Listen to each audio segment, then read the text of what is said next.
que tanto o Gilmar Mendes quanto o Barroso estão na mira do Donald Trump. Vem cá. O Eduardo Bolsonaro disse que articulou porque não queria que eles fossem sancionados agora. O Supremo acha que isso é ameaça. A gente vai falar sobre isso. Esse negócio da aplicação da Lei Magnitsky deu uma repercussão internacional. Entrou presidente na briga, entrou deputada do estrangeiro da briga, entrou vice-premier italiano na briga, enfim, né? Tá dando o que falar essa história da Lei Magnitsky pela primeira vez, né? Contra um brasileiro. A gente vai falar sobre isso aqui com vocês para que a gente possa entender um pouquinho toda essa loucura, né, que paira sobre a Lei Magnitsky, sobre a cabeça do ministro do Supremo, Alexandre de Moraes. Então, para você que chegou agora, não esquece aí, tá? Inscreva-se no canal, curta, compartilha, que a gente está lotado de informação nesse nosso último editorial do dia. Então, vem comigo. Vamos lá. Vamos começar aqui. Itália. Olha, o lance da Itália está bem interessante. A Carla Zambelli é uma deputada federal brasileira. Até aí você sabe, conhece muito mais ela do que eu. A Carla Zambelli, ela foi condenada pelo ministro Alexandre de Moraes, que odeia os bolsonaristas, então não dá para falar em julgamento imparcial, e que foi vítima da própria Carla Zambelli por causa de um hacker que colocou um mandato de prisão contra o Alexandre de Moraes. O que, para mim, deixa o Alexandre de Moraes, no mínimo, suspeito para julgar essa ação. Mas ela foi condenada pelo Supremo Tribunal Federal, inclui ali o ministro Alexandre de Moraes, a 10 anos de prisão. E aí o que ela fez? Deu linha do Brasil. Fugiu, foi embora. Primeiro para os Estados Unidos. Eu, se eu fosse o advogado dela, tinha orientado ela a ficar quietinha nos Estados Unidos, mas não. Ela foi embora para a Itália. Chegando lá na Itália, né, ela ficou um tempo escondida na Itália, até que pegaram a Carla Zambelli e ela foi presa. E aí tem duas versões. Tem a versão do advogado. A versão do advogado diz que ela se apresentou. Ela se apresentou à justiça e disse, olha, eu sei que vocês farão um julgamento justo. Então, eu estou me apresentando aqui, eu não vou ficar foragida porque me incluíram na lista da Interpol. Já a versão do próprio Supremo Tribunal Federal é de que nada disso. Ela foi presa mesmo. Teve um deputado italiano que denunciou onde ela estava. Inclusive, esse deputado está sendo ameaçado de morte por bolsonaristas. Eu acredito mais na versão da Carla Zambelli. Até porque o PL fez uma carta pedindo asilo político a Meloni, que é a primeira-ministra da Itália, ela que é de direita e aliada, né, inclusive, ao Eduardo Bolsonaro, amiga do Eduardo Bolsonaro, muito amiga do Milei, do próprio Trump. E aí o PL fez o pedido para que ela, né, fosse asilada lá na Europa. Aí, agora, vem a cereja do bolo. O vice-premier da Itália, ele disse que não só pretende dar o asilo político, como ele quer visitar a Zambelli, que está presa aguardando uma decisão da Itália sobre o que seria, né, a situação da Carla Zambelli. Vamos entender alguns pontos. Lá na Itália, a Justiça da Itália, ela determina que somente em casos excepcionalíssimos, em casos de violência, agressão, perigo físico, é que costuma-se determinar prisão preventiva. Tá? Então, enquanto está se analisando o caso da Zambelli, a regra é que eles não mantenham a pessoa presa lá na Itália. Tá? Pelo menos é o que a gente teve de informação de alguns especialistas que deram essa informação. O vice-primeiro-ministro da Itália, por sua vez, é o Matteo Salvini, é esse que está na foto aqui. Ele disse que vai visitar a deputada federal Carla Zambelli lá na prisão. Um jornal italiano, que é o Corriere della Sera, um jornal lá da Itália, disse que ele já informou, já pediu que a assessoria agende uma visita, né? E ele vai visitar a Carla Zambelli para levar o pleito diretamente a Meloni. Olha só o trecho que a matéria do Metrópolis diz aqui. A Zambelli disse ao jornal italiano, Flávio, o filho 01 do ex-presidente Bolsonaro, se comunica com Salvini, político de extrema-direita, né? Séria, né? Sobre a situação da prisão. O Flávio teria dito que a deputada licenciada sofre opressão política no Brasil. Abre aspas. Sei que Flávio Bolsonaro, filho do presidente, conversou com Matteo Salvini sobre a minha situação, mas não sei se Salvini lhe prometeu alguma coisa, mas não somos amigos. Eu esperava algo mais, afirmou Zambelli em entrevista. E aí, né, o Salvini disse que vai visitar Zambelli e buscar, né, brigar pelo asilo político da Carla Zambelli. Bom, vamos lá, no próximo bloco agora a gente vai falar sobre o tarifaço do Trump. Pois é, teve uma reação aí um tanto quanto inesperada sobre esse tarifaço do Trump. Vamos entender o que está acontecendo. Olha só, o Victor Von Serran, ele fez a seguinte publicação. As 165 páginas de produtos não tarifados dos Estados Unidos incluem o café, os aviões da Embraer, o suco de laranja. O GDA do Lula está dizendo que o Trump arregou, mas que acabou, de verdade, foi o papo que os bolsonaristas queriam ferrar o Brasil. Ou seja, quando aconteceu toda essa situação, o Trump, que o Eduardo Bolsonaro buscava era a aplicação da Lei Magnitsky Moraes, resolveu anunciar o tarifaço, dizendo que a perseguição ao Bolsonaro, do Alexandre de Moraes ao Bolsonaro, também seria um subterfúgio para o tarifaço. Acontece que o Trump disse que não recuaria, e não recuou, mas ele colocou isenções, ele colocou alguns itens ali que estão fora desse tarifaço. E aí foi a questão econômica, porque o Trump observou aquilo que era interessante para ele, né, para o comércio, e deixou aquilo fora do tarifaço. O restante entrou no tarifaço. Mas disse que terá uma pressão ainda maior contra o governo se o governo não recuar daqui para frente, ou seja, utilizará a questão econômica como sanção. Quando o Trump anunciou a sanção, o Lula ganhou uma certa popularidade com um discursinho mequetrefe de que ele é patriota. Ninguém acreditou, é óbvio que não. Quer dizer, teve uns toscos aí que acreditaram. Então, o que aconteceu foi o seguinte. O Lula disse que ele era patriota e que o Bolsonaro queria sancionar o Brasil inteiro e o Bolsonaro era o culpado por tudo que estava acontecendo. Tá, o Trump, ao não aplicar todas as tarifas, ele mostrou o seguinte, olha, eu não quero ferrar com a economia do Brasil, só quero que vocês entendam quem é o Lula de verdade. Se o intuito de Trump fosse realmente acabar com a nossa economia, o Laranjão teria tarifado todos os produtos. O que ele fez foi ampliar o debate sobre a liberdade de expressão no Brasil, usando os argumentos das tarifas, onde, na sequência, as sanções Magnitsky teriam mais projeção.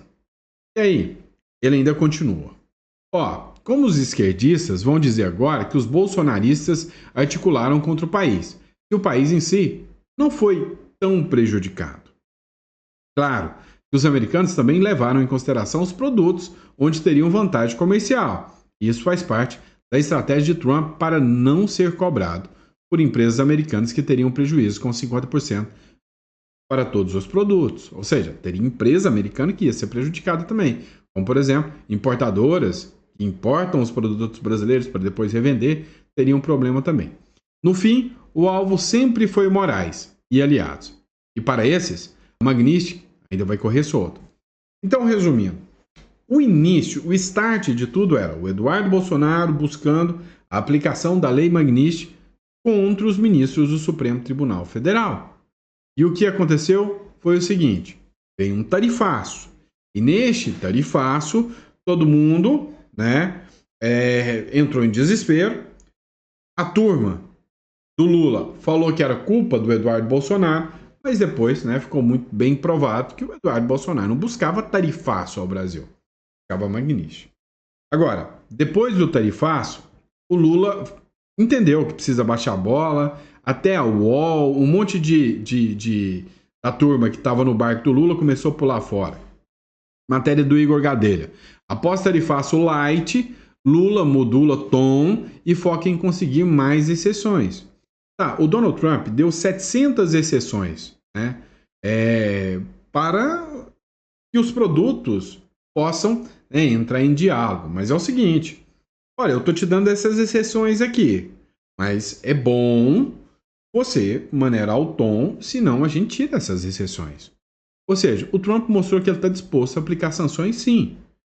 Mas, né, em especial, ele reduziu o número de produtos que seriam sancionados, né, que seriam alvos do tarifaço. Isso foi bom, de certa forma, para o Brasil, porque estava muito preocupado com a economia, né? Agora, o Trump já deixou bem claro, se o Lula continuar subindo o tom, as tarifas virão muito maiores. Agora, tem um outro problema.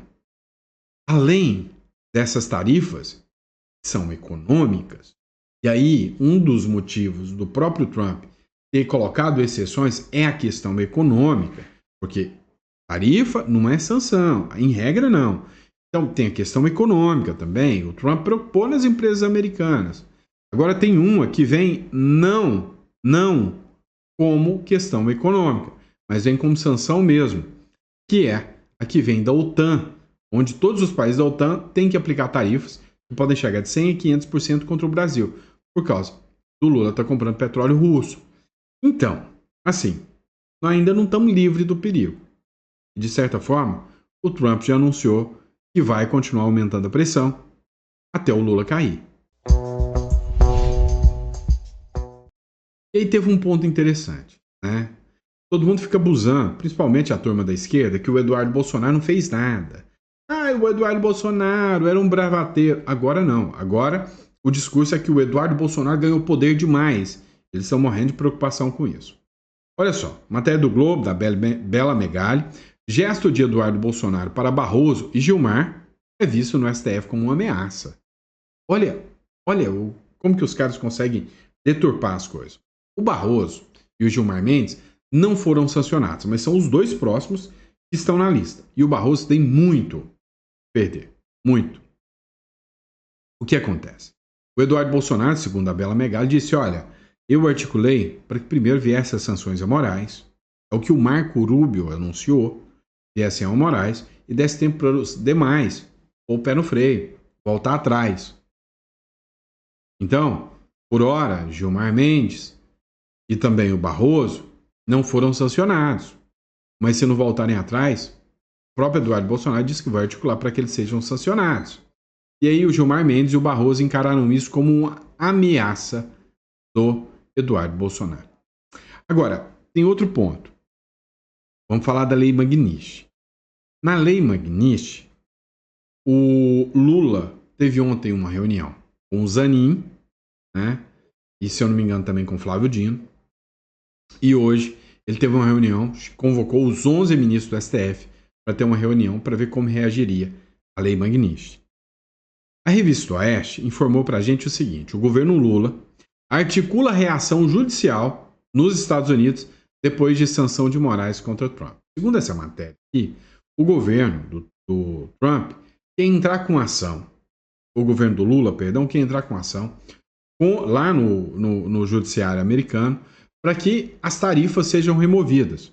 O governo federal estuda recorrer à Justiça dos Estados Unidos para tentar reverter a sanção imposta ao ministro Alexandre de Moraes do Supremo Tribunal Federal pelo presidente Trump.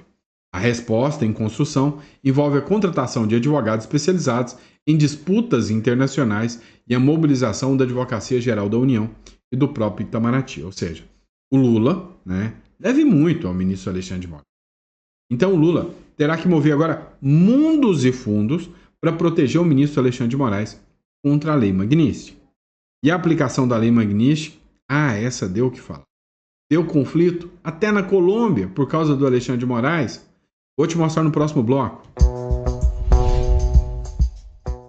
Olha só, segundo Paulo Capelli, o presidente da Colômbia é uma figura assim, digamos, memorável, né? Saiu em defesa do ministro Alexandre de Moraes e foi rebatido pela Maria Elvira Salazar.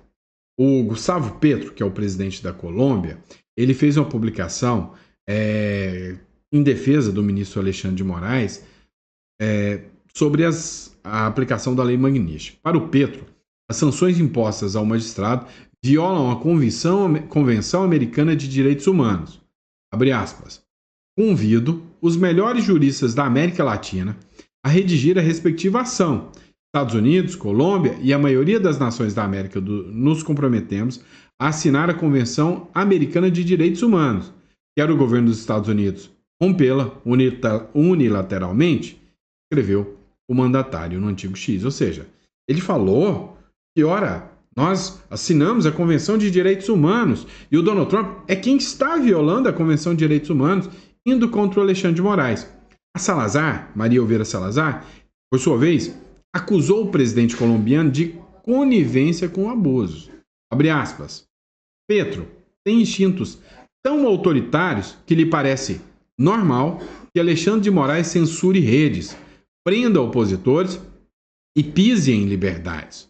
O que o indigna não é o abuso de poder, mas que os Estados Unidos sancionem seus aliados. Petro não defende os direitos humanos. É cúmplice de quem os viola. Ou seja, vamos lembrar que a Lei Magnitsky ela foi criada e preparada justamente para sancionar violadores dos direitos humanos. E aí vem essa matéria do Metrópolis aqui. Após sanção, deputado do PL defende Moraes e manda recado para Donald Trump. Olha só, as reações foram as mais malucas do possível. De um lado, gente do PL que foi eleito com voto bolsonarista está saindo em defesa do Alexandre de Moraes. Do outro lado, artistas que são considerados a turminha da Left People saindo em ataque ao Alexandre de Moraes. Deputado defendendo. Deputado federal do PL de Jair Bolsonaro, o Antônio Carlos Rodrigues, que é de São Paulo, saiu em defesa do Alexandre de Moraes após o ministro do STF ser sancionado pelo governo Trump com a Lei Magnitsky. Ou seja, eu não conheço muito o Antônio Carlos Rodrigues. Foi eleito pelo PL, provavelmente com o discurso de ser um conservador, né? E aí, ele sinceramente saiu agora em defesa do Alexandre de Moraes, falou que o Trump é um tosco, que é um absurdo o que o Trump fez e que o Alexandre de Moraes é um defensor da democracia, um deputado do PL. Já o ator americano Rob Schneider, eu acho que é o que fez o Peste, não é?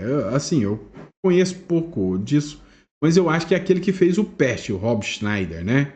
Ator americano diz que Moraes não poderá comprar sua alma de volta se quiser. Ou seja, a Lei Magnitsky, né, é a sanção total, né, econômica. Então ele não vai poder comprar nem sua alma de volta. Ele escreveu o seguinte, ó, Rob Schneider. Caros amigos brasileiros, o governo dos Estados Unidos acaba de sancionar aquele filho da pata, né, do ditador da Suprema Corte, o juiz Alexandre de Moraes. Se o Moraes, que nega a liberdade de expressão, tentar comprar algo bom, como um carro novo ou sua alma de volta do diabo, nosso sistema bancário o impedirá e ele terá que usar dinheiro, o dinheiro que recebe de seus amigos corruptos no governo. Os Estados Unidos estão com todos os brasileiros que amam a liberdade. Deus abençoe o Brasil, com carinho e abraços, Rob Schneider. Rapaz, eu nem sabia que ele, né, tinha esse discurso, né, de direita e anti-Alexandre de Moraes. Ó, quem aí já conhecia o discurso dele, né, e o que vocês acharam do comentário dele? Agora, vamos entender outra coisa. O Petro saiu em defesa do Alexandre de Moraes, falando da questão dos direitos humanos. Vocês sabem em que balaio de gato que o governo americano colocou o ministro supremo Alexandre de Moraes? Não. Eu vou mostrar para vocês um pouquinho da lista da Magnitsky, segundo uma matéria do jornal Metrópolis. Próximo bloco eu te mostro. Olha só, pessoal. Matéria do Metrópolis. Dá uma olhada aqui nessa publicação aqui. O ministro Alexandre de Moraes, do Supremo Tribunal Federal, agora faz companhia a gangsters, traficantes de pessoas e presidentes corruptos na lista de sanções dos Estados Unidos. O nome do magistrado brasileiro foi incluído nesta quarta-feira na Lei Magnitsky, usada pelo governo americano para punir estrangeiros envolvidos em corrupção e violações graves de direitos humanos. Entre os nomes já listados estão os líderes da gangue haitiana Grand Griffe, responsáveis por violência sexual contra mulheres e crianças, assassinatos e saques. Também consta na lista um senador cambojano envolvido no tráfico de trabalhadores e em golpes online. A Lei Magnitsky atingiu ainda o presidente do Zimbábue, acusado de repressão política, e empresários ligados a uma rede global de contrabando de ouro. Agora, Alexandre de Moraes se junta a esse grupo. Segundo o governo dos Estados Unidos, a sanção foi motivada por sua atuação no STF contra o ex-presidente Jair Bolsonaro e também por decisões que atingiram redes sociais, parlamentares e jornalistas. A Lei Magnitsky, que foi criada em 2012, já puniu mais de 740 pessoas. O principal efeito é econômico: bloqueio de contas, bens e acesso ao sistema financeiro dos Estados Unidos. A lei recebeu esse nome em homenagem ao advogado russo Sergei Magnitsky. Ele foi morto na prisão depois de denunciar o esquema de corrupção envolvendo autoridades do Kremlin. Com a inclusão de Moraes, a crise diplomática entre Brasil e Estados Unidos sobe mais alguns degraus. Nesta sexta-feira, devem entrar em vigor as tarifas de 50% dos Estados Unidos contra os produtos do Brasil. Pois é, você viu a lista, né? A listagem de quem está ali. Agora, lembra que eu falei para vocês que o presidente americano, lembra que eu falei para vocês, né, que o Donald Trump, o Marco Rubio, eles querem limpar a esquerda da América do Sul? Aqui na América do Sul tem dois países. Um deles é a Venezuela, está, né, com uma ameaça total de eliminar o Maduro. Já na América Central, né, tem a questão de Cuba, América Latina, né? O Marco Rubio é descendente de cubanos. Ele mandou um recado, uma mensagem para o povo cubano dizendo o seguinte, ó, em breve Cuba será livre. Saluda ao secretário de Estado dos Estados Unidos, Marco Saúdo a todos vocês, aqui é o secretário de Estado Marco Rubio. E queria tomar uns minutos para enviar-lhe este mensagem Queria enviar alguns minutos, né, tirar alguns minutos para enviar essa mensagem que eu gostaria de expressar fortemente. Quero expressar-lhe fortemente nosso apoio. Primeiro, quero agradecer a nosso jefe de missão, Mike. Primeiro, eu quero declarar o nosso apoio, agradecer ao chefe de missão, Michael Hammer, por haver convocado esta reunião em uma fecha tão importante. Por haver convocado uma reunião numa data tão importante. 11 de julho del 21. É dia que para nós marcou cambio, uma nova época em lo que está passando dentro de Cuba. E sei que o dia 21 marcou para nós uma nova data, uma nova época, que muda tudo que está acontecendo dentro de Cuba. Esses vídeos do povo cubano nas calles da ilha exigindo. Eu sei que esses vídeos do povo cubano nas ruas da ilha, liberdade e o fim de uma ditadura ilegítima, exigindo a liberdade e o fim de uma ditadura ilegítima. É uma inspiração enorme para esses que estão fora da ilha. É uma inspiração para todos que estão fora da ilha. Que amam a liberdade e que esperam e têm a esperança de uma liberdade para que amam a liberdade, que esperam com a esperança uma liberdade para todos. Cuba no futuro. E vocês que estão aí, que não se rindem, nos inspiram a cada dia. Vocês que estão aí, que não se rendem, vocês nos inspiram a todos. E é risco enorme, lo sabemos. Sei que não é difícil. Eu sei que é um risco enorme, nós sabemos que é difícil. Dentro dessa ilha escrava, dentro dessa ilha oprimida, dentro dessa ilha de escravos, dentro dessa ilha de oprimidos, enfrentar-se a este régimen que faz todo o possível para castigá-los. Enfrentar esse regime que faz todo o possível para puni-los. Ustedes, a sua família e fazer sua vida impossível. Sei que castiga você, sua família e faz sua vida impossível. Que para muitos é mais fácil abandonar o país que quedar-se aí. Eu sei que é muito mais fácil abandonar o país do que ficar aí em Cuba. E enfrentar-se e pelear por el futuro de uma Cuba livre e soberana. E ficar aí, enfrentar e lutar por um futuro de uma Cuba livre e soberana. Pero quero que sepan que desde acá tienen nuestro apoio. Mas eu quero que vocês saibam que daqui vocês têm o nosso apoio. O apoio de nossa embajada, o apoio de uma comunidade nos Estados Tem o apoio da nossa embaixada, o apoio da comunidade dos Estados Unidos que assistem. Unidos que los miran a cada dia e que sabem que vocês estão sofrendo de la escassez de todo, medicina, eletricidade. A gente sabe que vocês estão sofrendo escassez de tudo, medicina, eletricidade, tudo, todo o resto. Lo demás. Y que saben que todo eso es el producto de un régimen que simplemente no sabe gobernar un país, no sabe E a gente sabe que isso tudo é fruto, é produto de um regime que não sabe governar um país. administrar un país y que simplemente lo que le interesa es mantenerse en el poder. E que simplesmente o que quer é se manter no poder. Así que quiero que sepan que los apoyamos, que siempre tenemos su causa a frente de todo lo que hacemos, que hablamos. Saiba que sempre os apoiamos e que temos sua causa à frente de tudo que fazemos. Todos ustedes en todos los lugares donde nos dan la oportunidad de hablar y que rezamos todos los días. Que Dios los bendiga a todos ustedes. Falamos de vocês sempre que podemos e rezamos todos os dias e que Deus abençoe todos vocês e que Cuba em breve será livre. Y que Cuba pronto sea libre, soberana y independiente y que pueda, que su pueblo, que el destino de Cuba esté en manos de su pueblo. E que seja livre, independente e que o destino das suas mãos esteja no seu povo. Así que muchísimas gracias, que Dios los bendiga a ustedes. Deus abençoe a todos vocês. Pois é, a gente vê aqui, né, esse discurso do Marco Rubio. Vamos lá, pessoal, para encerrar aqui, né, a Globo ontem, né, depois que aconteceu a publicação do Donald Trump sobre a Lei Magnitsky, ele acabou por publicar, né, uma matéria falando sobre as sanções ao ministro Alexandre de Moraes e falando sobre a Lei Magnitsky. Assiste aqui comigo. O advogado russo morreu na cadeia, logo depois de revelar um esquema de corrupção de autoridades de Moscou. O nome dele era Sergei Magnitsky. Em 2012, o governo americano passou uma lei para punir os responsáveis pela morte dele. Em 2016, a Lei Magnitsky virou uma arma americana para punir violações dos direitos humanos e corrupção pelo mundo. Esse documento de 3.054 páginas é uma lista dos alvos pelo mundo da Lei Magnitsky. Entre os nomes, aliados do ditador Nicolás Maduro na Venezuela, Bashar al-Assad, que comandou a Síria com mão de ferro, e organizações terroristas como a Al-Qaeda. No começo da tarde de hoje, o governo americano anunciou o nome do primeiro brasileiro na lista.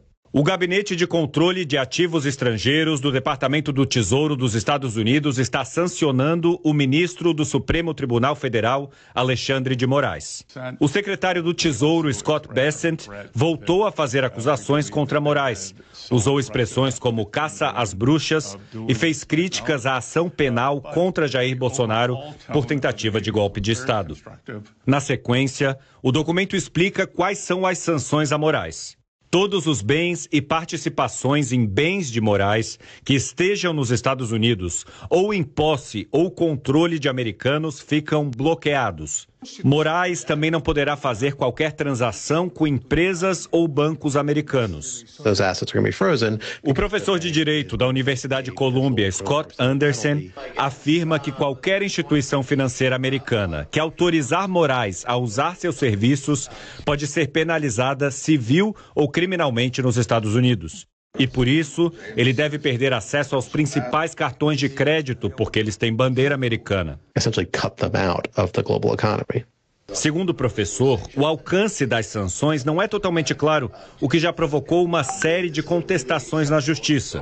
Bancos brasileiros que tenham um acordo com instituições americanas, por exemplo, também poderão bloquear Moraes por receio de sanções.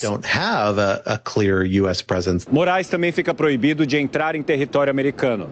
Mas na prática, essa proibição já está valendo desde o dia 18, quando o secretário de Estado americano revogou os vistos do ministro e dos parentes dele. O secretário de Estado americano Marco Rubio também comentou a decisão de hoje e afirmou que Moraes está sofrendo sanções por graves violações de direitos humanos e que está sendo designado de acordo com a Ordem Executiva 13818, que se baseia e implementa a Lei Global Magnitsky de responsabilização pelos direitos humanos. Não há gradação nas sanções. As mesmas sofridas por Alexandre de Moraes foram aplicadas a grandes ditadores. Para o professor, a punição a Moraes é bizarra, porque ele não está envolvido em um regime que abuse dos direitos humanos, como o Irã. Ele diz que isso pode acabar minando a credibilidade e a força das sanções. O professor afirma que Moraes pode recorrer à justiça americana. Um advogado russo...